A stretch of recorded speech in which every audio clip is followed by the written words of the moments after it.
A Garland police officer shot and killed a suspect who was threatening customers with a knife outside a supermarket. The officer fired several shots from two different weapons, a split-second decision to protect those bystanders. Fox 4's Phil Alvarado joining us now from Garland. All right, Phil, talk about the reasoning behind that.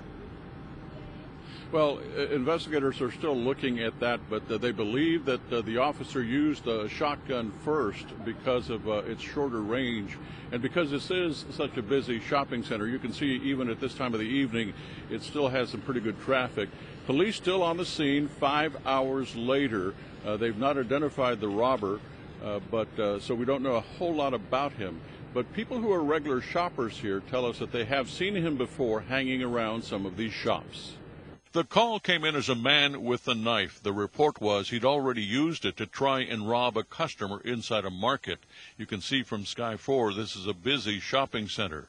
Moments after a Garland police officer arrived. And then we heard some loud noises. Thought maybe somebody dropped some, but it was actually gunfire. A 30-year-old man and the knife he was carrying lay in the parking lot of the High Plaza, the busiest store in the shopping center. He confronted a customer with the knife, demanding money. When police arrived, the man with the knife was outside. When he attempted to make contact with the suspect out here in the parking lot, the suspect rushed him with the knife. Our officer shot at him numerous times. Police are investigating, but believe the officer used the shorter-range shotgun because of the busy parking lot. When that didn't stop him, he used his service weapon.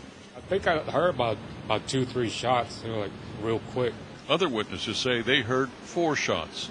People who are regular shoppers here say they'd seen the man in the area before. Others say he'd been around this store since early this morning.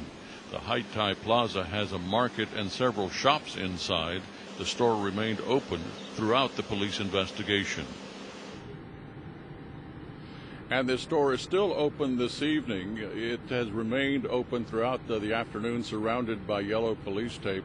We're told by many of the customers here that it is a major market that they depend on in this immediate neighborhood. Heather? All right, so Phil's still early in all this, but any way to know right now how many shots were fired or how many times the guy was hit?